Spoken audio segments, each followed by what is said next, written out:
যে 5 আগস্ট সেদিন বঙ্গভবনে আপনারা কিভাবে আমন্ত্রিত হলেন, বঙ্গভবনে কি ধরনের আলোচনা হয়েছিল সেদিন, আসলে ওই দিনের ভূমিকাটা জামাত ইসলামী কি ছিল? এর আগে তো সেনাপ্রধান তার ওখানে আমাদের সকল রাজনৈতিক দলকে ডেকেছিলেন। সকল বলতে সেখানে বিএনপি ছিল, আমরা ছিলাম, এরশাদ সাহেবের জাতীয় পার্টি ছিল, তারপরে ক্রমান্বয়ে যোগ দিয়েছেন মৌলানা মামুনুল হক সাহেব, তার সাথে সম্ভবত আরেকজন ছিলেন, চরমনাইর মুফতি ফজল করিম সাহেব ছিলেন ইসলামী আন্দোলনের। এরপরে আসিফ নজরুল সাহেব ওখানে আগের থেকেই ছিলেন। মোটামুটি এই কয়টা দল এবং ব্যক্তি সেখানে ছিলেন। ওখানে আলোচনা হয় যে বাংলাদেশের এই পরিস্থিতিতে আমাদের করণীয় কি, সামনে কিভাবে আগাবো। ওখান থেকেই পরামর্শ করার পরে সেনাপ্রধানকে মূলত আমরা পরামর্শ দিয়েছিলাম যে বিষয়টা আপনি প্রেসিডেন্ট মহোদয়ের সাথে যোগাযোগ করে আপনি সম্পন্ন করেন।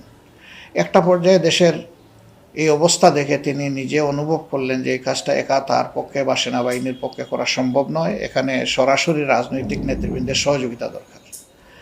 তখন তিনি আমাদেরকে অনুরোধ করলেন বঙ্গভবনে যাওয়ার জন্য। এটা আমাদের জন্য আসলে সেই সময় একটু বিব্রতকর ছিল।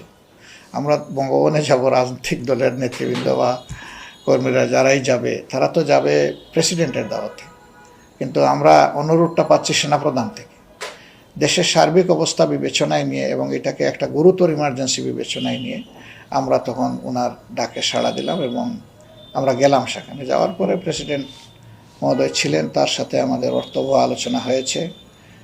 জামাতে ইসলামী আপনারা যে সিদ্ধান্তগুলো দেখেছেন পরবর্তী পর্যায়ে প্রেসিডেন্ট মহোদয়ের দপ্তর থেকে যেগুলো প্রেসে দেওয়া হয়েছে, সেখানে জামাতের সক্রিয় ভূমিকা ছিল। বিশেষ করে আমরা বলেছিলাম যে 15.5 বছর এই দল এবং এই শাসকদের হাতে জনগণ শাসিত হয়নি, শোষিত হয়েছে, নির্যাতিত হয়েছে এবং সবচেয়ে বড় নির্যাতনের শিকার দল হিসাবে বাংলাদেশ জামাত ইসলামী। আমাদের একটা বক্তব্য ছিল যে 15.5 বছর সরকারের দুঃশাসন, অপকর্ম, নির্যাতনের বিরুদ্ধে, শোষণের বিরুদ্ধে, লুণ্ঠন এবং কারাপশনের বিরুদ্ধে আমরা আন্দোলন করেছি। এতে বহু প্রাণ চলে গেছে, বহু লোক শহীদ হয়েছেন। জামাতে ইসলামীর 1-2 করে 11 জন নেতাকে জুডিশিয়াল সিস্টেমে কিলিং করা হয়েছে। এসবগুলো ঠিক, বহু লোককে গুম করে রাখা হয়েছে। কিন্তু এই আন্দোলনের ফিনিশিং আমাদের হাতে হয়নি, রাজনীতিবিদদের হাতে হয়নি, রাজনৈতিক দলের হাতে হয়নি। এটি হয়েছে আমাদের তরুণ ছাত্র যুব সমাজের হাতে। অতএব আমরা যারা আজকে এখানে আলোচনার টেবিলে বসেছি, আমাদের পরামর্শ আপনি নেবেন ঠিকই, কিন্তু আলটিমেটলি ছাত্র যুব সমাজের কথা শুনতে হবে।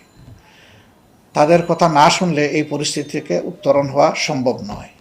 যে সিদ্ধান্তই আপনারা নেবেন তাদেরকে কনফিডেন্সে এনে আপনাদেরকে নিতে হবে।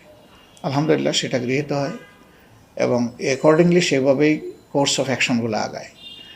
আর আমরা ওখানে ছাত্ররা যারা নিহত হয়েছে তাদের ব্যাপারে শোক প্রস্তাবের জন্য দাবি তুলি, এটাও হাউস গ্রহণ করে। এরপরে তাদের জন্য দুয়ার প্রস্তাব দিই, সেটাও করা হয়।